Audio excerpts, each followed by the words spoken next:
Hi, thank you so much for coming here. I'm Andras Petho, co-founder and executive director of Direct 36, which is an investigative reporting center in Hungary. And yeah, thank you so much for coming. So, it's so full and so intimidating. Even just out of curiosity, is there any aspiring dictator or autocrat in the room who came here to learn the tricks? I see one. Any active dictators already? Okay, we have only one suspicious person. So it's already kind of like a safe space. It's reassuring. So in recent years, you may have heard a lot about how the Hungarian government has cracked down on the independent press, and that's all true, but that is only half of the story. There has been much less focus on another thing that the Hungarian Prime Minister and his friends and allies have done with the media, which is that it's not only that they shut down outlets to shrink the space for independent journalism, but they also worked really hard to build their own media. And I know that that's in itself is not that special. Like even the most developed democracies have outlets that are leaning left or right or sympathize with certain parties. But what we have in Hungary is, I think, unique, at least unique in the European Union or in the so-called democratic world, and it's unique for two reasons. One is the sheer size of the pro-government media. We are not talking about a few outlets that are friendly with Orbán. We are talking about a whole ecosystem, and an ecosystem with hundreds of newspapers, news sites, television channels, including the public broadcaster and one of the two big commercial TV channels, almost all radio stations in the country, and practically all local newspapers. Not to mention the group of pro-government social media influencers whose posts are also distributed widely thanks to the financial resources of the government or the state. The Hungarian news site Telex just published an analysis of political advertising on social media, on Facebook and Google specifically, and I think the ranking is pretty telling. According to their data, since 2019, more than 21 million euros were spent altogether on political advertising from Hungary, and more than 15 million of that was spent by the government and its supporters. You can see there the top four are part of the pro-government universe. And in terms of propaganda spending, actually this is a tiny fraction because much more billions of euros have been spent altogether in over the years in Hungary. But I think this is a telling and a recent example. But size is just one thing, because it's also important to understand that this machine is not journalism, it's not news media. It's the purpose of it is to serve the interests of the government and the governing party. There is hardly any autonomy in the system. They get the people, the so-called journalists or editors in the system, they get directions from above, from political actors, what they can and cannot cover. And if there is a message that has to be delivered, the whole machine jumps into action. What you can see here is the front pages of the websites of the local papers in Hungary. These are stories that were published on the same day, same time, with the same message. It was one of Orbán's statements about how Brussels attacked Hungary. And I will show you many more examples on how this works, but first let me tell you briefly how we got here. Orbán has always had an adversarial relationship with the news media. It's a long story, but basically he kind of felt that his setbacks early in his political career happened because journalists were unfair with him. He apparently thought that, and he still thinks there is no such thing as independent journalism In his worldview, journalists are always serving some kind of master. And in an interview in the mid-90s, he even said that he thought that the media was one of the most dangerous things in the world. I think that explains a lot of what happened later. It must have been pretty frustrating for him for years that he had to rely on these journalists to get his message across, because for most of the 90s and early 2000s, when he didn't have his own media, or what he had was not powerful enough, he was still giving interviews to journalists. And, but it didn't mean that he understood or supported the idea of independent journalism. To illustrate this, let me tell you a personal story.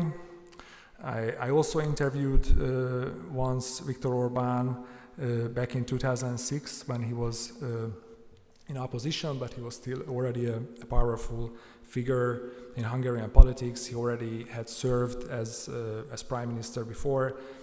And when we met, he was actually very friendly, charming even. He's clearly the kind of politician who knows how to connect with people. During the interview, that changed a little. I still remember how his face went dark when I was pushing him to answer questions that he obviously didn't want to answer. And it was a pretty tense exchange, but actually when the interview ended and they turned off the recorder, then he went back to this friendly mood. But then, what happened afterwards was less friendly. In Hungary, we have this practice that you are supposed to send back the transcript of the interview to the interviewee, so that the idea is that if they think that you misrepresented something, then what was said, then they can ask for corrections. But what Orbán's people did was different. They sent back the text with entire questions deleted and rewritten, and of course we told them that that we don't accept them. Maybe we accept some stylistic changes, minor changes, but that just cannot happen. Then they said that okay, then there is no interview. We cannot publish it, and we told them, of course, that we don't accept that. So after a few days of back and forth, we published the interview. Unfortunately, as you can guess, that was my last interview with Viktor Orbán, or at least last proper sit-down interview. And when he came back to power in 2010, then he made sure that he does not have to answer uncomfortable questions again. One of the first pieces of legislation that they introduced was a new media law that completely restructured how media is regulated in Hungary. Thanks to their supermajority in parliament, they managed to appoint people loyal to them to key positions in this new structure. And very early on, they also took over the public media with the same method that they appointed new leaders who were loyal to them, who then forced out journalists who were considered not friendly enough with the government. And they also made some really smart, and in a devilish sense, smart decisions. One of them was that they made the services of the Hungarian state news agency free to everyone. This used to be a slightly dry but reliable newswire service that only the bigger outlets could afford. By making it free, they made sure that even the smallest radio station or local news site would use this service, and of course at the same time they killed even the opportunity to the possibility of any alternative news agency. This was not a generous gesture. This was because, as they made the service free, they also took the news agency under control, and they turned it into a mouthpiece for the government. A couple of years ago, we reported that the news agency got direct orders from the government on how to write about certain events. In the story, which was reported by my colleague Zsuzsanna Wirth, we described an episode in which Bertalan Havasi, the Prime Minister's longtime chief of press, sent an email to the director of the news agency, that's Mr. Havasi next to Orbán, And this was the message. Hi, could you write an article about this, citing me as a source? Thanks. Very casual, obviously this was not the first time. The event itself was not something very significant. It was about a letter that someone sent to Orban, thanking him for something. But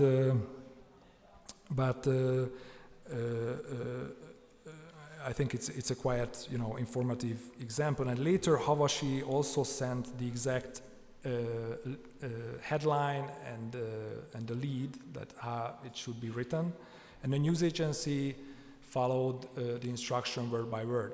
So basically it was Orban's press chief who wrote and edited the story that the supposedly independent news agency published.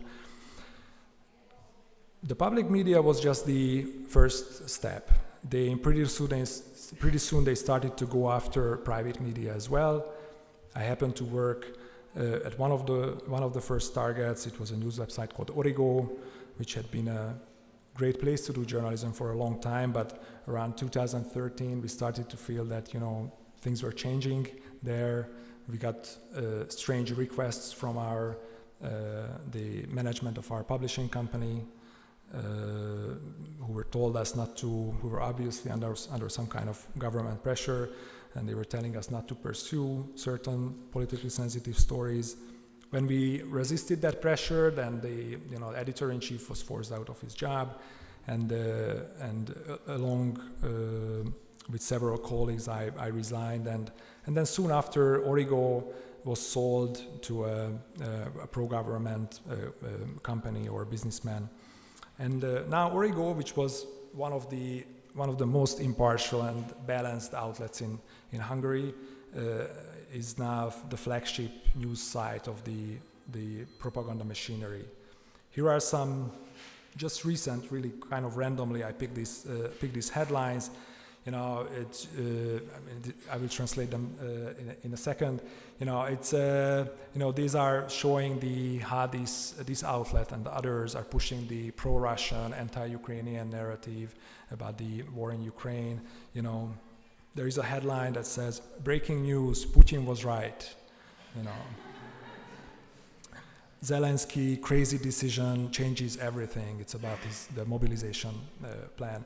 And they need the clicks, so they also publish kind of weird stories. The one on the right is about there is proof, extraterrestrials exist. And the other day I also saw an article about the promise for eternal life. So I think you can't deny that they have some interesting stuff. But again, this is not just Origo. We are talking about hundreds of outlets that are openly campaigning for the government. These are anchors and editors of the so-called news program of one of the two big commercial TV channels, TV2, and the last parliamentary election campaign. They made a video in which they openly called for the support of the government. The text in the middle says, "Vote for Viktor Orban on April 3." And I don't know if anyone, of course, Hungarians know, but others can guess how this newscast is called. It's called Tények, which in Hungarian means facts. But actually, it's only one of the goals to support Orban and call for the support Orban.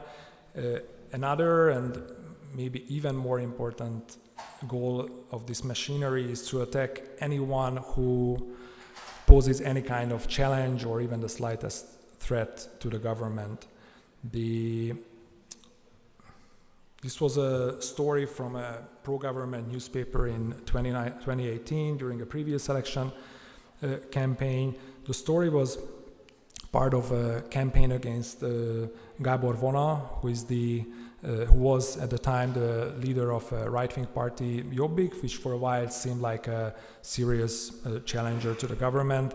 And the pro-government media accused Vona of secretly converting to Islam, becoming a Muslim. Not that it should be a problem, like under normal circumstances, but this happened in the context of the government's pretty aggressive anti-immigrant, anti-Muslim campaign, which was quite popular among a lot of the voters. But it wasn't true. I mean, Vona was not converting to Islam, and he sued the outlets and he won. But those lawsuits ended like months later. So by when the election was over, and it was too late for Vona when all the corrections or retractions were published. This is Péter Juhász, who is a left-wing liberal politician who also became a target of the propaganda machine. He was accused of domestic violence without any concrete evidence. They published hundreds of articles and media reports about him. He sued, he won, and the TV channel I mentioned before, TV2, declined to publish a full retraction in their news program by saying that there were so many corrections that airing them would have taken more time than the duration of the program. So imagine how many lies they broadcast about him. But you did not have to be a high-profile politician to become a target of the propaganda machine. When Blanca, a high school student, participated in some demonstrations and criticized the government in harsh language, she became the subject of a campaign. The pro-government outlets published stories about her, claiming that she was failing at school, she was getting bad grades, she was about to kicked out of school. One of the story called her like dirty Blanca because of her, the bad language that she used. She also won most of the lawsuits, but against these outlets. But then the damage had been done, and I think this is there are many more examples of these kind of campaigns, and the goal is pretty clear. If anyone sticks his or her neck out, then the propaganda machine will make sure that they will pay a price for that. And right now we are witnessing one of the most intense such campaigns in Hungary. This guy is Péter Majar, who what makes him special is that he used to be part of the system. He was the husband of former Justice Minister Judit Varga, and he had high positions in state companies, but a couple of months ago he broke with the regime, or that's what he says, and he started to criticize the government. He has a massive social media following. He organized some of the biggest demonstrations in the last 14 years in Hungary, so he has political ambitions. So once it has become clear that this guy is a threat to Fidesz, the governing party, the propaganda machine jumped into action. They are portraying him as a psychologically unstable person and call him psychopathy, which Psycho Pete, something like that. And they publish photos like this, like the one in the middle, to illustrate their stories. Like this latest campaign and some of the other campaigns are carried out by a group called Megaphone, which is a pro-government, group of pro-government influencers, social media actors, and they have, it's not entirely clear who finances them, but they have close ties to government entities. And if you think that this is just a problem for Hungary, I have to disappoint you. Orban has many fans, not just in the US, but also in the EU. You just have to look at what's going on in Slovakia, for example, how they are cracking down on public media. And, we just, last week we published a story together with Le Monde and the Portuguese paper Expresso that, we exposed how the Hungarian state and the pro-government businessman helped finance the takeover of Euronews And we also could show that the goal of the investment was to mitigate left-wing bias in journalism and to be more critical with the EU, which those are things that align pretty well with Viktor Orbán's goals as well. So it will be interesting to follow how the Hungarian propaganda machinery continues to operate inside and maybe outside Hungary. And I'm afraid I'm running out of time. I'm sure there are questions. I'm happy to hang around. I don't know, do we have questions? We have no time for questions. I'm very sorry. But I will stay outside and I'm happy to answer questions. I'm very sorry, and you can also reach me at this email. Thank you.